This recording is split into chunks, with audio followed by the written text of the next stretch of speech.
हर हर महादेव। आपका स्वागत है हार हार भक्ति चैनल पर, जहां हम आपको भक्ति और श्रद्धा की वो कहानियां सुनाते हैं जो जीवन बदल सकती हैं। आज हम जानेंगे, बहुत प्राचीन समय की बात है। यह वो समय था जब संसार की रचना हो चुकी थी।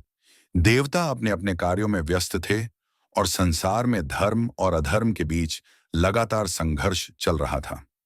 उस समय त्रिदेवों में से एक भगवान शिव तप में लीन रहते थे। उनका जीवन बिल्कुल भिन्न था। वे भस्म लगाए रहते थे, सर्पों का आभूषण पहनते थे, त्रिशूल लिए हिमालय की गुफाओं में ध्यान लगाते रहते थे। वे संसारिक सुखों और बंधनों से परे थे, लेकिन फिर भी वे प्रेम और करुणा के देवता थे। शिव को पहली बार प्रेम मिला माता सती से। सती ब्रह्मा के पुत्र दक्ष प्रजापति की कन्या थीं। उन्होंने बचपन से ही भगवान शिव को अपने मन में पति रूप में स्वीकार कर लिया था। उन्होंने भगवान शिव को पाने के लिए कठोर तप किया। अंततः भगवान शिव सती की भक्ति से प्रसन्न हुए और दोनों का विवाह संपन्न हुआ।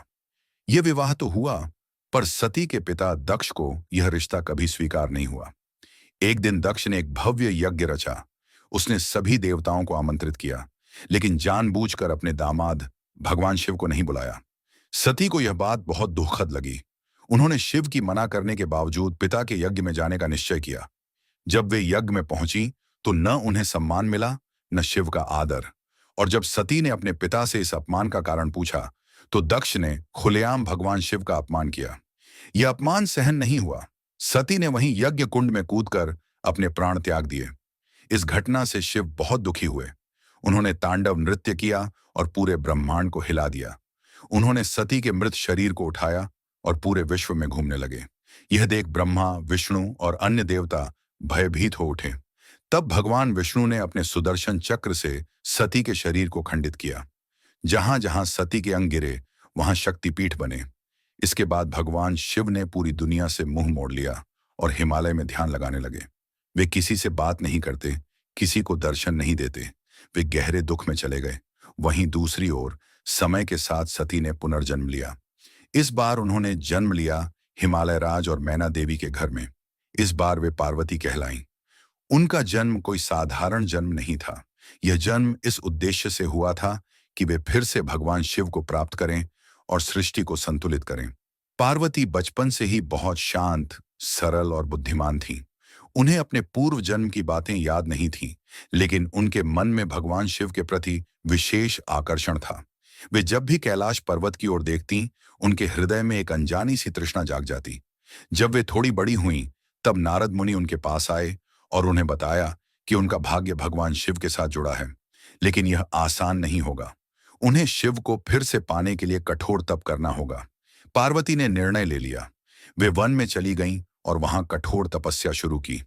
उन्होंने शुरुआत में केवल फल खाए, फिर धीरे धीरे केवल पत्तों पर निर्भर रहने लगी, और अंत में उन्होंने अन्न, जल और यहां तक कि पत्ते भी छोड़ दिए।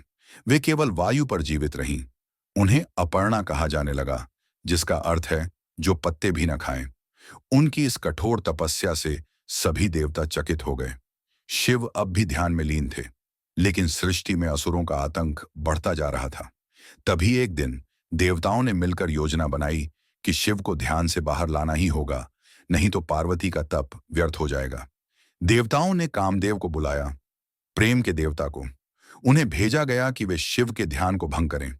कामदेव ने बसंत ऋतु में सुंदर वातावरण बनाया। फूल खिले, कोयल ने मधुर गीत गाए, हवाएं खुशबू से भर गईं।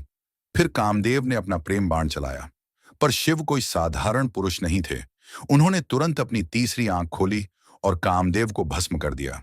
कामदेव की पत्नी रति विलाप करने लगी। पार्वती भी यह देखकर व्याकुल हो उठी। उन्होंने शिव से प्रार्थना की। तब भगवान शिव ने उन्हें वचन दिया कि कामदेव एक दिन अग्नि रहित रूप में पुनः जन्म लेंगे। अब शिव पार्वती की भक्ति से प्रसन्न हो चुके थे, लेकिन उन्होंने पार्वती की परीक्षा लेनी चाहिए। वे एक बूढ़े ब्राह्मण का रूप धरकर पार्वती के पास गए और कहने लगे, तुम शिव को क्यों पति बनाना चाहती हो?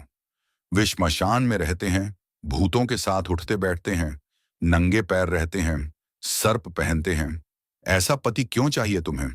पार्वती ने विनम्रता से उत्तर दिया, शिव भले बाहर से जैसे भी दिखें, लेकिन वे संसार के पालनकर्ता हैं, ज्ञान और शक्ति के स्वामी हैं।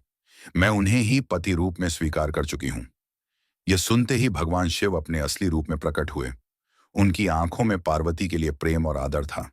उन्होंने स्वीकार किया कि पार्वती ने उन्हें अपनी भक्ति से जीत लिया है। अब विवाह का निर्णय हुआ। शिव ने राजा हिमवान के पास प्रस्ताव भेजा और हिमावन ने इसे सहर्ष स्वीकार किया। पूरे ब्रह्मांड में खुशियां छा गईं। देवताओं ने तैयारी शुरू कर दी। पर्वतों को सजाया गया, गंधर्वों ने गीत गाए, अप्सराएं नृत्य करने लगीं। फिर वह शुभ दिन आया जब भगवान शिव की बारात निकली। लेकिन यह बारात बिल्कुल अनोखी थी। भूत प्रेत पिशाच नाग यक्ष गण सब शिव के साथ नाचते गाते चले। शिव के गले में सांप थे, सिर पर जटाएं, माथे पर भस्म और शरीर पर बाघ की खाल। माता मैना ने यह बारात देखी तो डर गईं। उन्होंने सोचा, क्या मेरी बेटी इसी से विवाह करेगी? लेकिन तभी भगवान विष्णु और ब्रह्मा ने उन्हें समझाया कि शिव का रूप भले साधारण आंखों को विचित्र लगे, पर वे साक्षात सत्य और करुणा के रूप हैं। फिर विवाह संपन्न हुआ। सप्तर्षियों ने मंत्र पढ़े, अग्नि को साक्षी मानकर फेरे हुए। स्वयं विष्णु ने कन्यादान किया। देवताओं ने आकाश से पुष्प वर्षा की, गंधर्वों ने मधुर गीत गाए और समस्त ब्रह्मांड ने इस पावन मिलन को उत्सव की तरह मनाया। शिव और पार्वती का यह विवाह हमें यह सिखाता है कि सच्चा प्रेम समय, कठिनाइयों और परीक्षा से डरता नहीं है। अगर भक्ति में सच्चाई हो तो भगवान भी भावुक हो जाते हैं।